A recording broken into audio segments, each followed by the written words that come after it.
Halo guys, ada satu video yang lagi tren loh, namanya Kristen Progresif. Keren sekali ya, namanya kekinian. Kristen Progresif, wah keren ya, keren. Aku salut. Dan dimana ini dicetuskan seperti dicetuskan oleh seorang pastor yang namanya BS atau Brian apa gitu ya. Dan kalau kita lihat latar belakangnya, dia ini lama hidup di luar, di Australia, bahkan sekolah di sana. Dan tentu saja ada kemungkinan besarnya dia dipengaruhi oleh Kristen liberal. Untuk saya sendiri sih, saya setuju ya, bahkan memproklamirkan diri bahwa saya setuju sekali dengan alur pikiran beliau. Ya, seperti senang. Saya sambut dengan sukacita gitu ya. Akhirnya ada satu terobosan baru, pikiran yang baru. Nah, sebagaimana kenapa saya setuju? Karena kita lihat bahwa Yesus adalah tokoh yang memproklamirkan progresivitas ya. Yesus itu orang yang progresif gitu ya, dimana dia menentang ajaran rabi-rabi Yahudi yang begitu kaku pada saat itu dan berkesan justru kayak tajam ke bawah tumpul di atas ya, kayak kurang lebih kayak di negara Konoha yang tumpul di atas tajam di bawah ya, sama-sama kena tapi rasa sakitnya beda gitu ya. Dan namun kita di sini kita lihat ada hal-hal tertentu yang perlu kita lihat, yang perlu kita kaji, yang harus kita sesuaikan dengan keimanan sebagai orang Kristen ya. Kita lihat sebagai berikut. Satu titik yang paling baru itu di tahun 2000 ini, 2001, abad 21 ya, yaitu interpretasi kekristenan dimasukin postmodernism. Postmodernism itu cara kita berpikir di hari ini. Keluarlah yang namanya kekristenan progresif. Jadi cara pikirnya sederhana. Pertama adalah kita selalu mempertanyakan semua yang dibilang kebenaran. Nah, Kristen progresif ini sendiri memiliki yang namanya alur pemikiran, yaitu mempertanyakan apa itu kebenaran.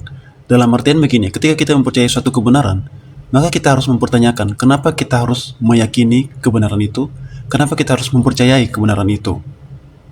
Kita harus pertanyain. Dan bukan cuma itu, tapi yang bentuk utama kekristenan progresif adalah yang paling diangkat paling tinggi itu bukan Alkitab. Kalau yang tradisional itu kan Alkitab, apa aja yang tertulis di sini Alkitab disembah. Dan yang kedua, ada satu prinsip yang bagi saya ini ekstrim sih, dengan berkata bahwa Alkitab bukanlah standar kebenaran tertinggi. Ya, sekali lagi, Alkitab bukanlah standar kebenaran tertinggi. Ekstrim ya. Kekristenan progresif, dan ini termasuknya mulai di yang gue percaya ya. Gue tidak percaya, dan ini akan disebut sesat oleh banyak orang Kristen. Gue tidak percaya bahwa Alkitab nggak pernah salah. What? Dia nggak percaya kalau Alkitab nggak pernah salah? Wow, amazing bro, amazing ya. Tapi kita lihat dulu, apa alasan dibalik perkataan ini ya? Apa yang melatar belakangi dia berbicara, dia mengakui bahwa dia nggak percaya kalau Alkitab nggak pernah salah. Kita lihat dulu nih. Kekristenan umum itu percaya yang namanya inerrancy of Bible. Artinya Alkitab tuh nggak mungkin salah. Kalau dia bilang bumi diciptakan 6 hari, ya 6 hari. Tapi ternyata bro, pada saat gue cari tahu, Alkitab tuh bahkan dia bukan cuma kita nggak ngomong salah benar, dia sering mengkontradiksi dirinya sendiri. Kita ambil tulis sederhana, kita jabarin ya. Contoh, pernikahan itu antara apa? Pernikahan antara Coba lu pernikahan antara antara pria dan wanita. Satu pria satu wanita, betul? Satu pria satu wanita. Bukan pernikahan. Berarti salah itu kan? Nggak selain itu kan? Iya. Kalau kita lihat lagi, kenapa dia berkata bahwa Alkitab bukanlah standar kebenaran tertinggi, dengan berkata bahwa dia nggak percaya kalau Alkitab nggak pernah salah. Dia mencetuskan dua alasan. Yang pertama, dia meragukan tentang durasi penciptaan yang hanya 6 hari. Kemudian yang kedua, dia mencoba mencocokkan makna dari pernikahan di dalam Alkitab. Setelah ini kita akan bahas. Oke guys, kita akan lihat bagaimana penjelasan penciptaan 6 hari yang tidak masuk akal menurut Brian. Kita lihat bahwa Alkitab itu kan ditulis dalam bahasa Ibrani, Perjanjian Lama, dan Perjanjian Baru itu ditulis dalam bahasa Yunani. Itu artinya ketika kita membaca, kita melakukan pendekatan konteks budaya dan konteks bahasa, budaya Ibrani dan Yunani. Kalau penciptaan 6 hari kan tertulis atau tercatat dalam Perjanjian Lama, yaitu kitab Taurat yang ditulis dalam aksara Ibrani, yang berarti bahwa kita harus melakukan pendekatan budaya. Nah, kita lihat penciptaan 6 hari itu, kita lihat bahwa itu di mana dikatakan hari pertama itu Yom Echad, terus hari kedua itu Yom Shini, Yom Shini, hari ketiga Yom Shilishi, hari keempat itu Yom Hamishi, ya kan? Nah, kemudian kita pahami bahwa itu adalah satu hari, ya. Itu satu hari. Hari pertama itu satu hari, hari kedua itu satu hari, hari ketiga itu satu hari. Itu kan logikanya, nalarnya seperti itu kan. Tapi kalau kita lihat, kita melakukan pendekatan budaya dan bahasa, gitu ya. Kita lihat bahwa sebenarnya satu hari itu atau angka 1 dalam bahasa Ibrani itu tulisnya Aleph, ya. Karena Alef ini bukan hanya sekedar huruf, tapi juga angka. Kalau dalam bahasa Ibrani kan, angka dan huruf itu gabung.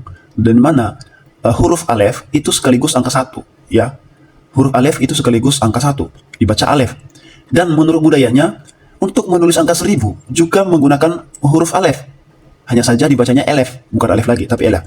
Tapi kan masih menggunakan simbol yang sama, yang arti 1000. Yang bisa berarti bahwa 1 dan 1000 itu tersama. Hanya 1000 ini merupakan pengulangan angka 1, gitu loh. Nah, ini konteks budaya. Kok kita nggak paham? Ya, bagi kita 1 dan 1000 itu jelas beda lah berdasarkan jumlah. Ya iyalah, karena kita punya budaya yang berbeda. Tapi kan kita melakukan pendekatan budaya, ya kan? Budaya kuno di Ibrani. Kita ulangi lagi bahwa angka 1 itu menggunakan alef, huruf alef. Dan juga angka 1000 masih menggunakan angka yang sama, huruf yang sama. Tapi pembacaan berbeda, elef. Dan nilainya berbeda, 1000. Itu berarti bahwa 1 dan 1000 itu merupakan sama, gitu kan? Pengulangan, ya, pengulangan yang sama. Nah, apakah ada dasarnya di Alkitab? Ada, kita lihat.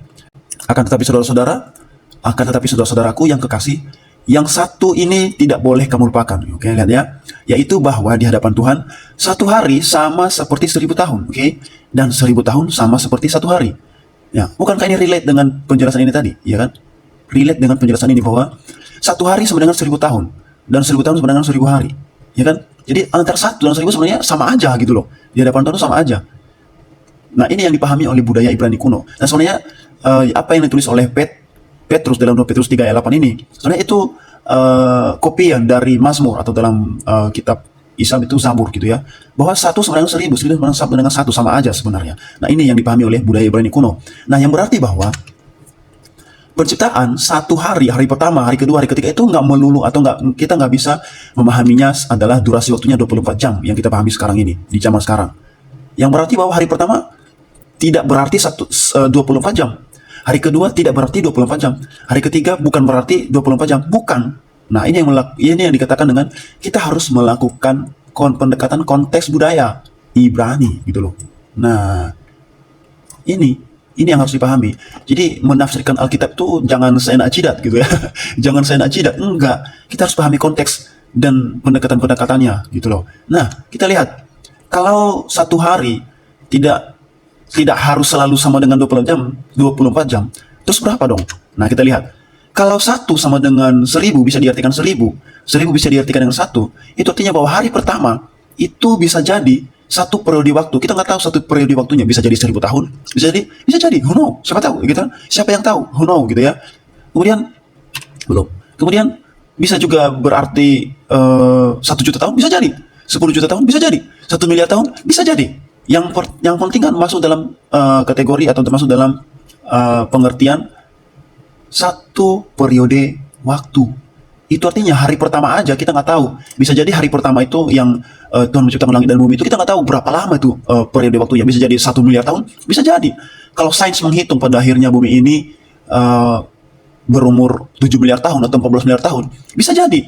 Karena ini tadi 1 sama dengan 1000. 1000 sama dengan 1 kita nggak tahu. Hari pertama itu berapa lama periode waktunya? Bisa jadi 1 miliar tahun, bisa jadi. Dan katakanlah hari kedua 10 juta tahun atau 100 juta tahun, bisa jadi. Kita nggak tahu. Yang jelas, 1 hari pertama, hari kedua, hari ketiga, dan hari ke-6 itu tidak berarti 24 jam. Itu aja konteksnya. Terima kasih. Kita akan lanjut pada pembahasan berikutnya. Tapi untuk pernikahan ya, kita bahasnya singkat aja lah ya. Karena kita lihat konteksnya juga sama dengan yang tadi. Bahwa pernikahan di perjanjian lama itu berbeda konsep dengan pernikahan di perjanjian baru. Kalau pernikahan di perjanjian baru itu kan konsepnya monoteisme. Dan pernikahan zaman sekarang itu mengikutnya ke pernikahan perjanjian baru, di mana ditegaskan oleh Rasul Paulus berkata bahwa pernikahan antara 1 laki-laki dan 1 perempuan itu memiliki rahasia yang besar. Itu ibaratkan kayak hubungan manusia dengan Tuhan yang hanya 1 pihak Tuhan, 1 pihak kita gitu. Sehingga kalau memiliki 2 istri itu dianggap berzinah gitu loh. Sama seperti ketika kita menyembah banyak Tuhan, itu juga hitungannya berzinah gitu loh. Nah, berbeda dengan pernikahan atau konsep pernikahan di perjanjian lama seperti Abraham misalnya yang memiliki istri Sarah kemudian mengawini Hagar gitu ya. Kan boleh-boleh saja kalau di perjanjian lama. Kemudian Yakub yang menikahi 2 istri dengan 2 budak, 4 istrinya. Apakah itu salah? Boleh-boleh saja karena memang konsep pernikahan di perjanjian baru kan seperti itu. Nah, jika kita mengaitkan dengan Daud yang punya 8 istri, pertanyaannya, apakah Daud menikah dengan 8 istri sekaligus? Kan enggak. Lagian konteksnya kan begini. Konsepnya begini. pada zaman itu jika seorang raja mengalahkan raja yang lain, maka raja yang kalah itu harus memberikan putrinya kepada raja yang mengalahkan dia sebagai jaminan gitu loh, dan sebagai bukti bahwa dia telah kalah oleh raja itu. Nah, itu menandakan bahwa istri-istri dari raja ini sebagai bukti dia telah mengalahkan raja-raja yang lain. Gitu loh maksudnya. Jadi tidak bisa diartikan bahwa Alkitab berkontradiksi dengan dirinya sendiri. Nggak bisa. Yang berkontradiksi itu pemahaman kita, bukan Alkitabnya. Gitu. Nah, jadi apa yang saya katakan di awal tadi bahwa saya setuju dengan alur pemikirannya, itu benar.